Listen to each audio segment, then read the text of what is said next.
Great. Okay. Hi, Segun. Hi, Steph. Great to meet you. Likewise. So I know that we've had the conversation, or you have sent us a couple of answers to these questions, but it would just be great to have you expand more on the questions, right? Fine. So yes, tell us about yourself before we move to the what your startup is about, your experience so far. Tell us, who is Segun?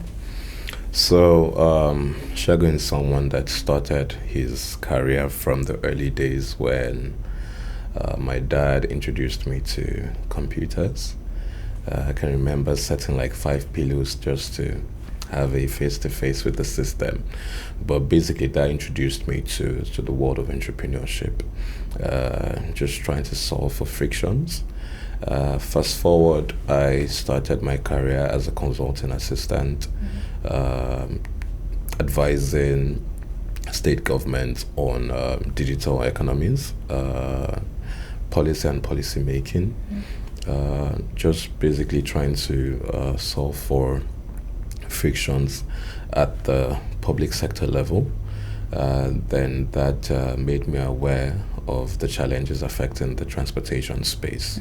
And I decided to delve into entrepreneurship fully by becoming a founder in the mobility sector, and it's been evergreen ever since. Interesting. What would you have to have studied to be a consultant, recommending initiatives for the government? Yeah, mostly for me, my background was from international relations and just in public sector policies. But basically, I was also in the people source or HR space. But I began to read some books that I think shaped me into thinking, hey, look, I think there's a lot of problems that I could solve in the public sector space. And I just went for it. Interesting. I didn't know we had like a similar HR background. Ah, really? Yeah. Ah, nice. Okay. So tell us, what is MAASAI? So MAASAI is a cradle-to-grave solution. It's an M&A marketplace for Africa. If you look at just last year, you would see that 26 to 27 prolific startups across the African continent had to shut down, having raised cumulatively above $500 million, right? And you just begin to reason, like, if this goes on, then how do investors get encouraged to continue to put investment into the African tech ecosystem?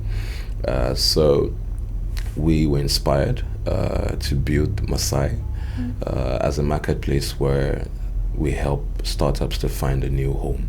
Basically, startups that are looking to shut down, startups that are looking to get acquired. So we help facilitate that and help them to find a new home instead of shutting down, where the founders lose, the investors lose, and the ecosystem at large loses as well.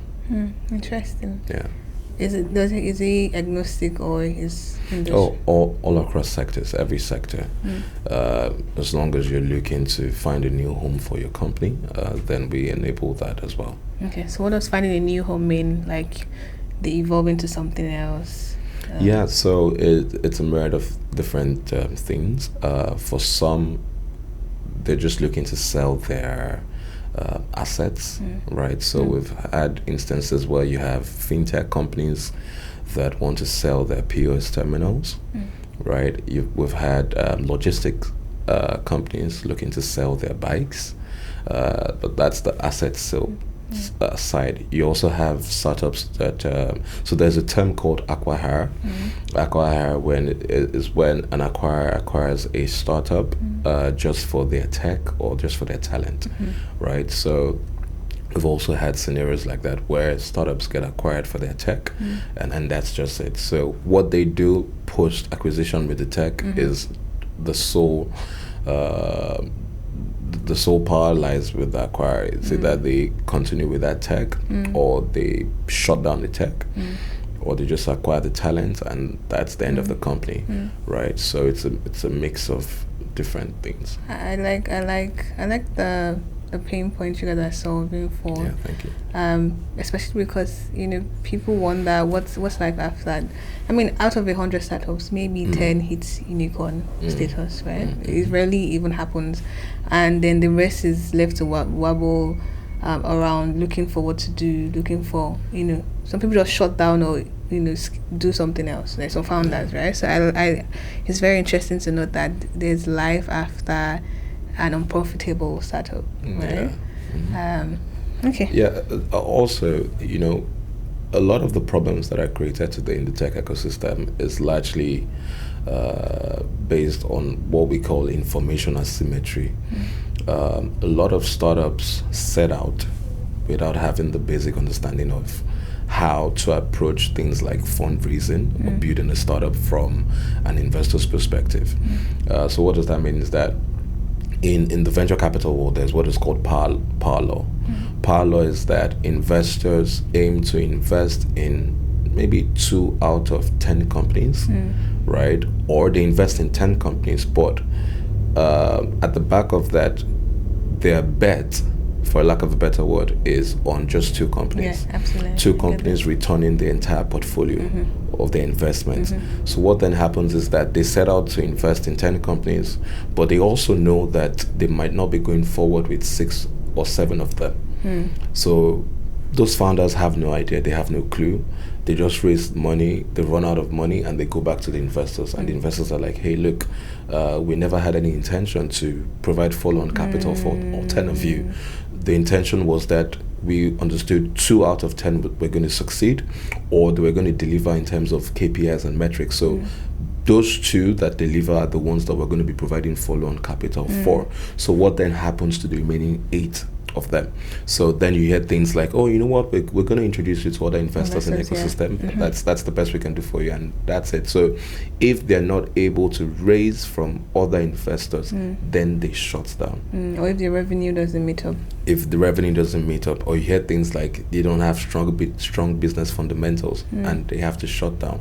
So many founders do not start with that in mind. They just launch like, we've built a company, let's get funded, so it starts with the why, basically. So you said something, the fundamentals. What are the fundamentals? What would you describe as fundamentals? So it sounds generic, right? But it's also unique to different funds or VCs. So every fund has a thesis, every fund has an investment criteria.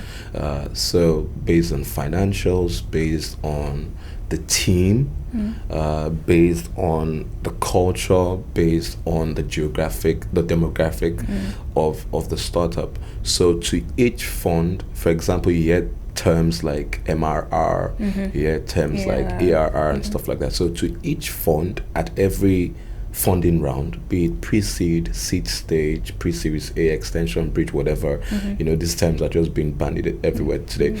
But to each stage, they have a particular threshold that they want to see. So if you don't hit that, and that's what we call traction again, if you don't hit that traction, then they cannot invest. Unfortunately, this information is not on the fund's website. I wanted to ask that. Do you understand? So so you hear things like, we love what you're doing, but unfortunately, the traction is not enough. So on every founder's mind, most importantly, pre-seed and seed stage, what is enough traction? That's the question. Like, how, first of all, we had go get traction. Then we get traction, we come back to you, and you now say the traction is not enough. So definitely there's a criteria, there's a thesis, there is what they want to see, and it's those things that make up strong business fundamentals. And if they don't see it, then they're not going to invest. Okay, interesting. The MAASAI, it has a product. Yes, it does. So how does a founder say, how do you even search on Google for an incubator, for like to sell off my business assets or to sell my business? How does like one come in contact with MAASAI? Okay, so basically, because I've been doing this in the ecosystem even before, and that's another thing, right? having the experience raising capital for startups, working with startups in the areas of investment readiness, funding preparedness. These are actually things that inspired me to now build this. So it's more of like from my immersion of the problems in the ecosystem.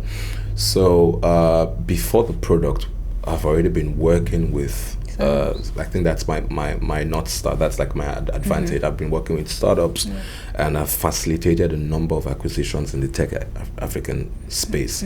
So kind of known for that. They're now building a product to now like digitize and scale. Of course, we get found, and also because of our community and communication, we just get known that these guys are powering exits, they're powering acquisitions. So speaking to the onboarding process, right, even before we onboard you on MAASAI, so it's a lot, right? You still have to ask, it starts with the why. Why are you shutting down, right?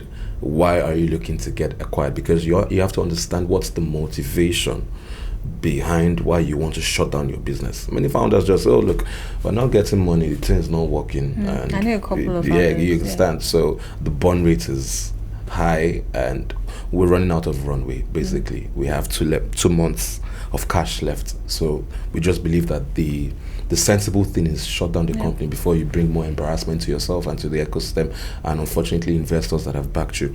But for us, we have what is called turnaround potential.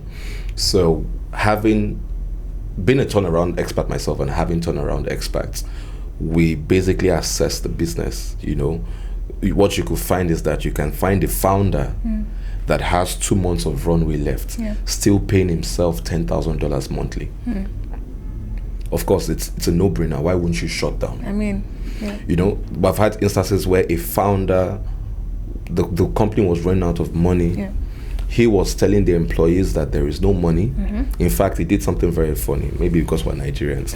So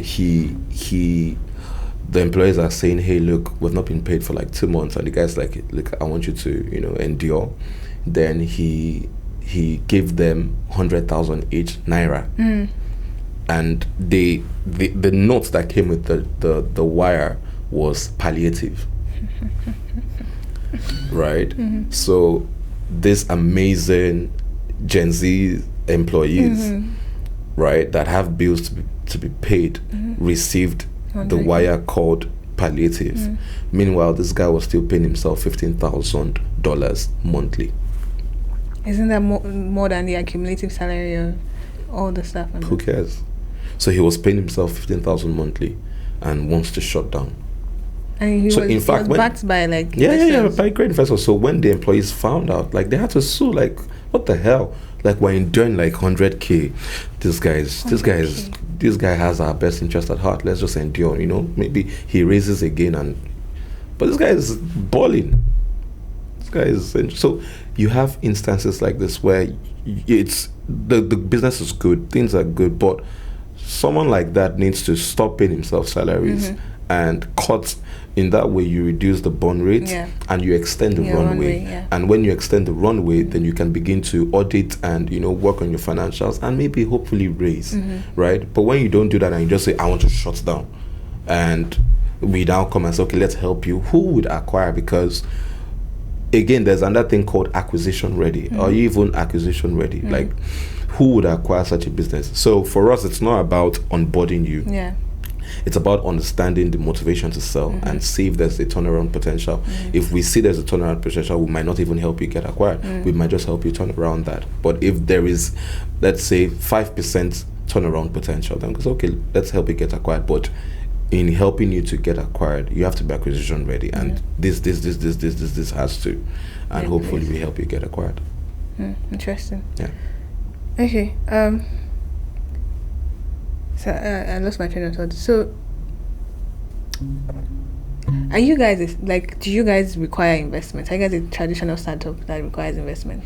So you would probably be the first to hear that we just raised. Yeah. So we just raised venture capital. So yes, we do. We do. So and it's an oversubscribed round.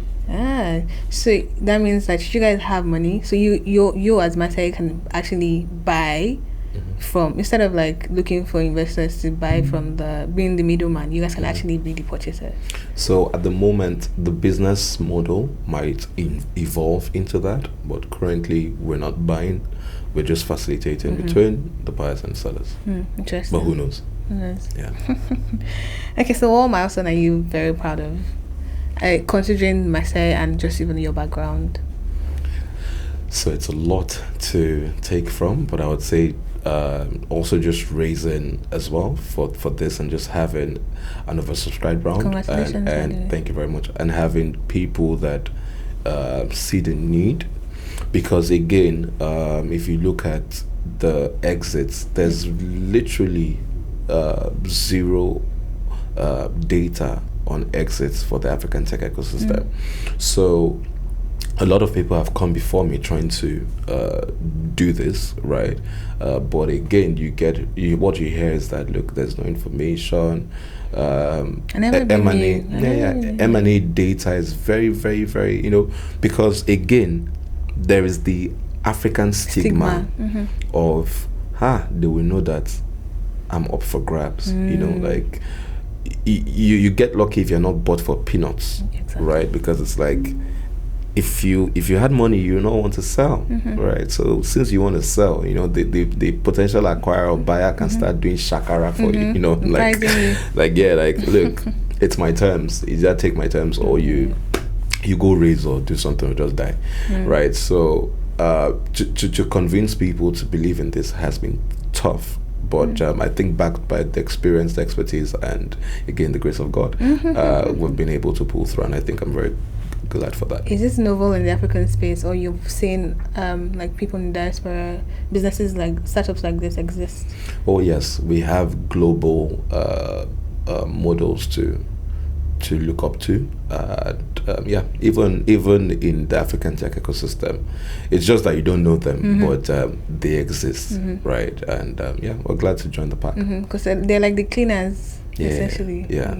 Mopping out that liquidity. Okay, so back to you, right? So what are the things that you enjoy doing? Curated your entire life in the ecosystem. And I know that it's quite flexible, the tech ecosystem, but it's also very intimidating. It's also very like tasking, right? So how do you balance it all? So again, my motivation in coming to the ecosystem has just been one to drive impact where it truly matters, and as long as I find myself driving impact, that's enough for all that I need. Again, looking into my background and how I started, and all the shenanigans that I faced in the early days of building startups, when a lot of people never even knew what was called startup, right? Very few people know about my background and my engagement and all the shenanigans with, for example, the Lagos State government when I started a startup called EcoCab, right? EcoCab or EcoCab? EcoCab. Eco, so it comes from Lagos Eco. Eventually there was also some space for eco, right, because of the e-mobility that you see today. So backed with that history, that story, that experience, and everything that we went through, right, we're able to come out of, right? That's basically been the inspiration of helping other startups navigate those frictions, right? And it's been a bittersweet journey. I founded Fund the Gap Alliance, which is a Pan-African network that addresses the issues of local founder underrepresentation in the allocation of venture capital. So working with underrepresented founders, helping them to be investment ready, helping them to access capital. That's impact for me, and that's been my inspiration and source of joy. Okay. So this brings me to my next question. So I know I watched a clip, I think that was the first clip I saw, where you talked about women being underfunded. Maybe I think it's 3 to 5%. That's the current percentage, as opposed to the 100%, ecosystem that is left with Yes. guys. So Yeah.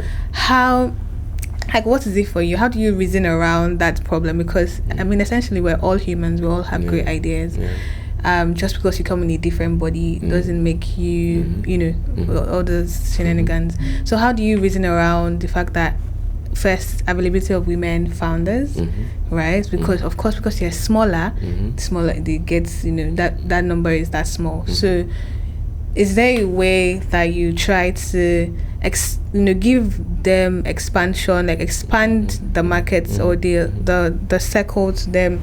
It's not circle I'm looking for, but just acquire more women founders. Then before you start talking about investment, like, what do you do around it? So first of all, one of the things I'm very proud of, I've raised till date for 7 female founders.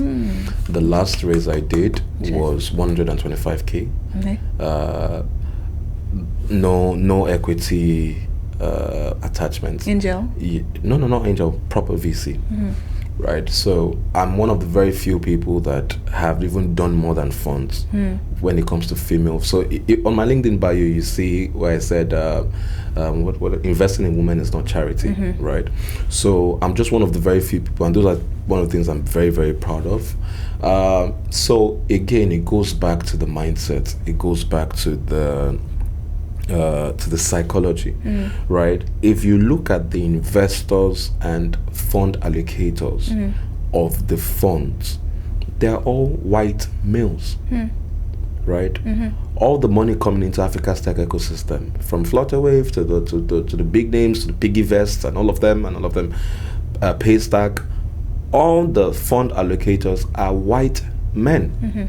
So because they are white men, and the fund managers too are white men, right? If you already know how that has played out. So I think in the last decade, or I would say from a 10 years perspective, one of the things that we've been able to, or we're trying to, because if you look at the data, I'm not impressed, some are, is how do we get more female fund allocators? Right? How do we get more female fund managers to be at the top? Because the more you have female fund allocators at the top, giving female fund managers money, invest in female founders. Is that not even falling into the bias already? You get? But if you have male fund allocators, male fund managers, you think it's on purpose? Or just the availability? Source of capital. Like, that's where the money is coming from. Because I mentioned thesis. At the end of the day, thesis of a fund is how we're going to invest, who we're going to give money. So the thesis is drafted by the fund manager, but when the fund manager wants to raise from the fund allocator, the fund allocator will look at the thesis. If they like it, they will put their money in that fund. If they don't like it, they will say, change it. So it starts from the fund allocator. We only want to invest in female founders. Is your fund investing in female founders? Yes or no? They'll give you money. If they don't like it, they'll not give you money. But when we have more female allocators saying, look, I want my money to go into female founders, I want to back the next 1,000 female founders coming out of Africa, the fund manager has 2 options. Accept that money and change the thesis for female founders, or move on. So the more we see female fund allocators, the more we see female fund managers, I believe that the more we'll see female founders. There's a lot of bias. You hear things like, oh, female founders, it's sad, but you hear things like female founders, they don't take risks, right? Kind of, I've had debates, I get invited globally. We get debates, female founders, they cannot take risk, and so in a way, they make arguments for these things, because I've also been in a room where you have 2 founders, a female founder, a male founder, and they are doing the same thing. This one is, the female founder is asking for just $50,000, while the male founder is asking for $2 million. I said 200. And the male founder gets $2 million, and they are doing the same thing. Yeah, so it's a lot, but we're making progress. Okay, so it's funny that you say that. So I recently, it's another story for another day, right? But I recently went in March for like a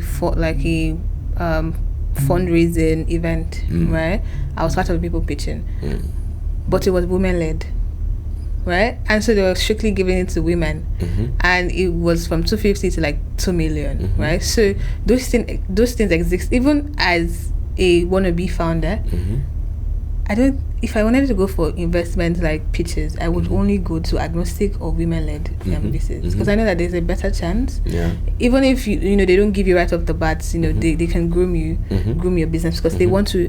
The fundamental is that they want to increase the number. Yes. So of course it's not charity. Yes, you know it's not charity, but I mean, when different heads are involved in a sound idea, you know, the sky is really the limit. Unfortunately, we've seen instances where even female fund managers are just strictly investing in male founders. Yeah. These are some of the things that someone like me, I don't mind to be controversial on, but I speak to it.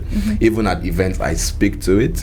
Like, why would you say you're a female fund manager, you're investing in female founders, but at the end of the day, we look at your portfolio, we look at your cap table, it's male founders. But when they speak, they say, oh, look, see, our allocators, that's what they want. So don't call yourself female. Just remove the female thing and just do what you do. The great thing is that it's like a pool of limited partners, and they're all women. Yeah. So I'm trying to remember the name. Rising Tide. Oh, Rising Tide. That's Yemi Carey. Yeah. Yeah. So that's female, all through female investors, female leads. Yeah. She's a good friend. Yeah. She just became the chairman of the board of Lagos Angel Network. Interesting. Interesting. Yeah. So that's what I wanted to remember. But yeah, I agree. There's so much to do. There's so much to do. 5% and even 10% is still very little. Yeah. If we're going to 50-50. So I guess like we need to like create educational bodies that really, you know, groom women from the get-go, from universities. You know, no idea is too you know, crazy. That's a big campaign, right, that we need to launch on all fours. Again, there's the debate of are female founders over mentored and underfunded. But I don't want to go into the theatrics of that. No, but obviously yes. Yeah. Because you see a lot of initiatives. Oh, female founders they're not mentored. Female founders have gone through a lot of mentorship. Give them money. That's what we're shouting and screaming everywhere. Give them money. You just call them mentor, no money. So there are female founders that once they hear about an initiative, they first of all look, is there money at the end of this thing? There's no money. They're moving because they have been mentored here. The male founders are not even no mentorship. You know, bam, 2 million, 1 million. So that's a debate again. But do you think it's an idea problem? Like, the idea that this female founder is bringing. Maybe. So I spoke to Subola. She's the founder of Beauty Hut, right? So female founders will build around things that they're familiar with. Beauty, fashion, health. So do you think some of them, they're only maybe co-founders on fintechs, you know, or that tech, financial related businesses. So do you think it's an idea issue? Like the investors are not ready to invest in things that they term like women. Femtech, basically, right? Kind of, that's another argument that's being made, right? But again, we're seeing progress. We're seeing in a lot of investments going into the creators economy, right? Where you have the likes of femtech. Take for example, look at this company, Flow. The Flow app that women use. They just raised $2.8 million. Wow. Right?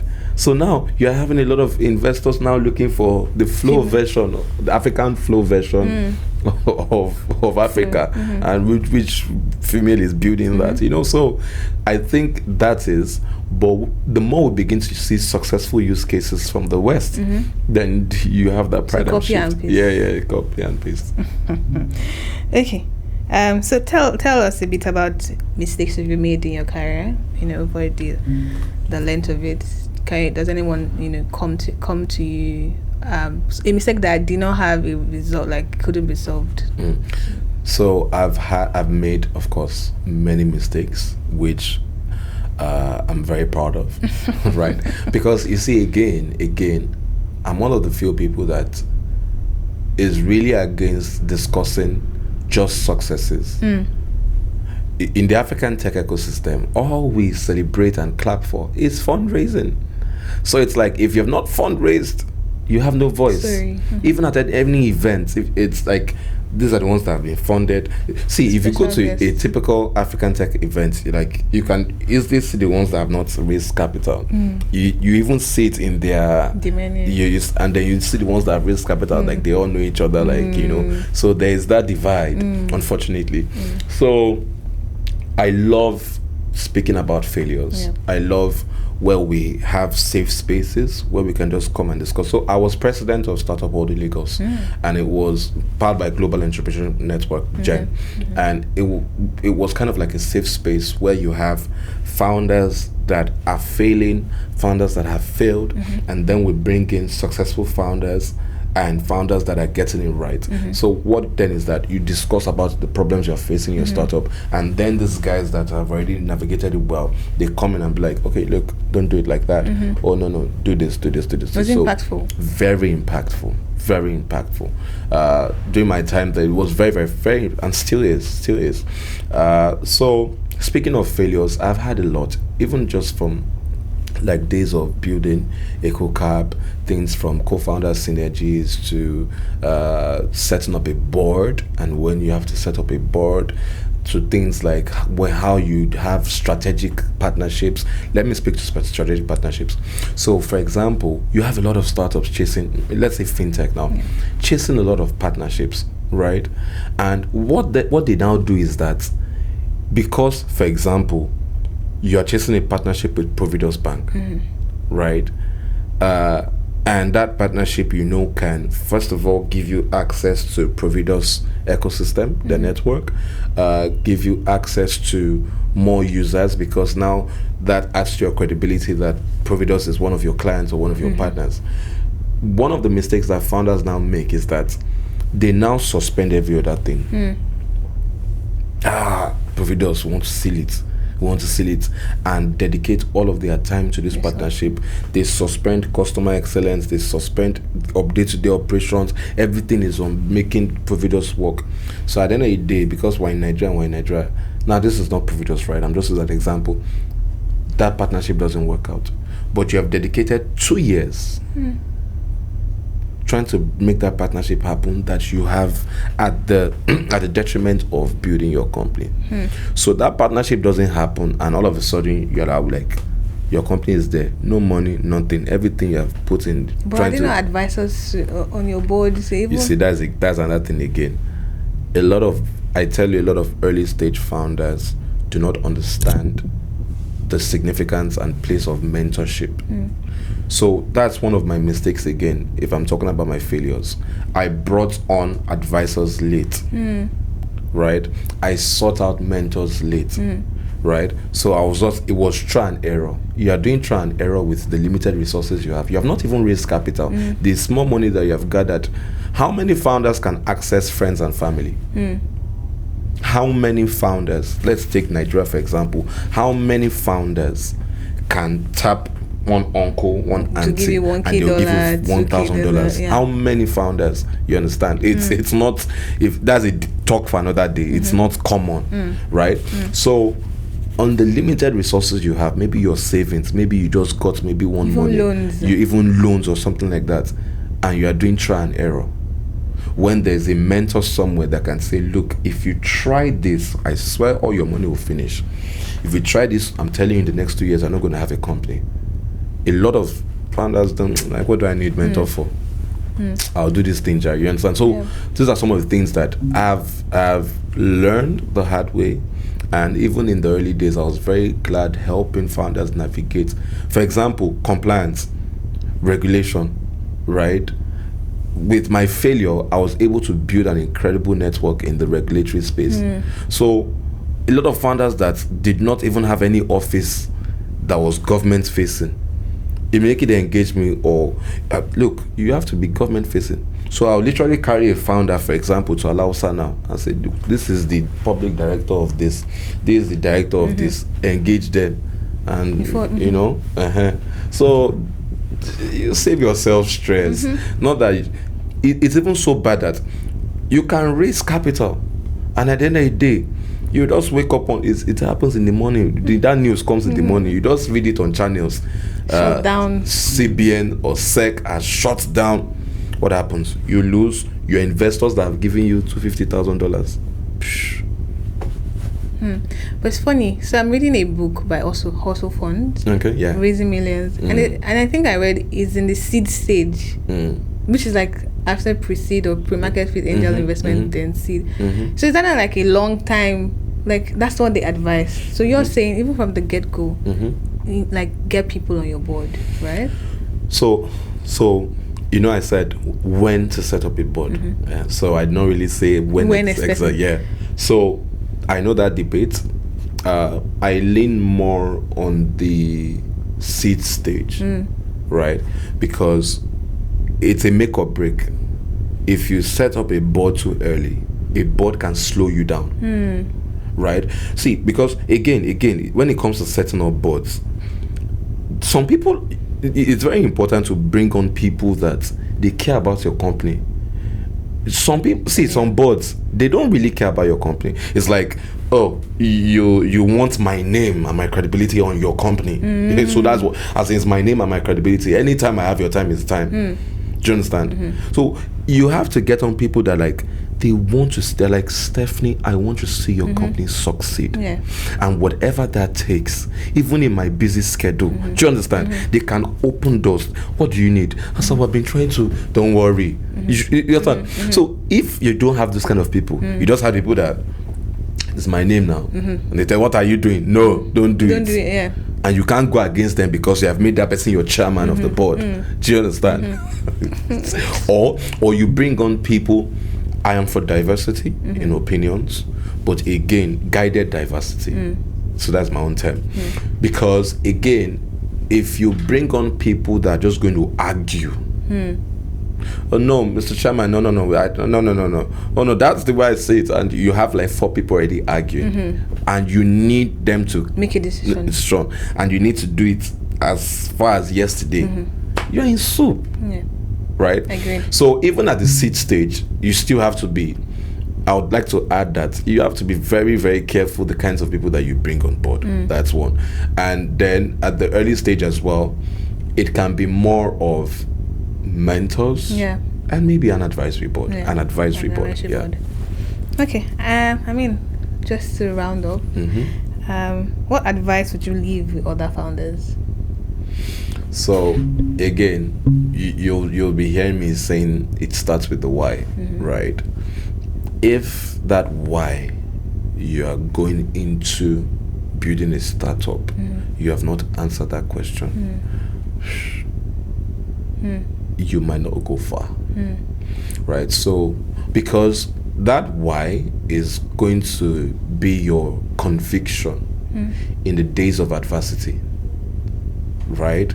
Like, I know why I went into this, and this is what is driving me. Right?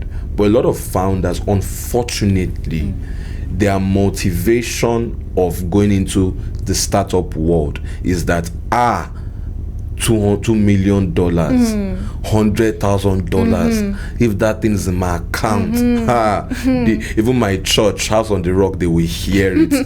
Unfortunately, if that's your motivation of going to that space, eventually when you don't even raise, you would shut down. You will be depressed. So that's why there's a lot of mental health crisis. It is deep. No, but look, we have startups doing mental health, but nobody's even addressing it. Deep-seated mental health issues. Some founders have, before they entered entrepreneurship, they were not talking to themselves. They've started talking to themselves, right? Some are losing sleep. A lot of young founders now are having high blood pressure. Now I do a lot of content, so there's something called celebrity VC on your cap table. Right, the one of the main causes of the problems that we're facing in Africa's tech ecosystem today is because a lot of investors, angel investors, they outsourced their due diligence to celebrity investors. Right, so it's like, oh, let me see, you have a fund now. Let's call it Lux Ventures, right? Oh, Lux Ventures is investing in this. Let's invest because Lux Ventures is investing. So it's that outsourcing of due diligence and just thinking that Lux Ventures knows what they are doing. With your $1 million fund. Lux Ventures definitely knows what they are doing and they have done due diligence on that startup. So let us put our money there. That's one of the biggest issues that is affecting the tech ecosystem today. So now you see all of them just put their money there because Lux Ventures is investing. Go and look at, so this is what we researched before building MAASAI. Go and look at the 27 prolific startups that have shut down. It is the same investors on their cap table. It's the same guys on their cap table. Definitely something is wrong. Definitely people are not telling themselves the truth. You didn't see it, and we just hide under, oh, nobody can really tell. You know, founders can fool you and everything. Yeah, we know that. But how many of you actually did your due diligence in-house on those? How many of you vetted those companies? In venture capital, again, there's what is called operational due diligence. How many of the investors actually try and get involved in the day-to-day? Right? So there's some foreign investors that are learning this, although they're learning the hard way. So they fly in and they visit your office. Surprisingly. Yeah. They visit your office. So it's like you are not at the office, you are chilling somewhere. You know, they already know that, look, this is not someone to back. So these are the issues that we're facing.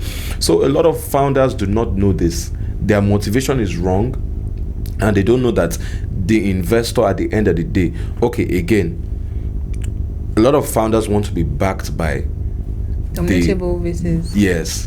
But again, if you are getting backed by a VC that has 1,000 portfolio companies, you're just 1 in 1,000. You are 1 in 1,000.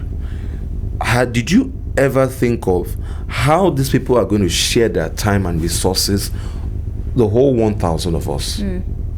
So when at the end of the day, that VC is not prioritizing you, that VC is not giving you follow-on funding, you are crying. Crying for what? You are the one that received investment from a VC that has 1,000 portfolio companies. You didn't factor in the fact that they're not going to have time for you, they have limited resources, and they have 1,000 to deal with. And in those 1,000, they have their favorites. So if you're not part of their favorites, then don't expect. So when they are telling you, oh, unfortunately, we can't invest in you again, why are you crying? Right? You didn't factor this in. Yeah. Why are you crying? Like, why are you crying? Like, you should have factored this in. Yeah. Again, last but not the least, there are investors that I call discovery tickets. Okay. They just wanted to be the one to have. Yeah, they just wanted to. It was like, let's give this female founder 50K. We just want to see whether she's going to make it. So there was no intention that they were going to invest long term.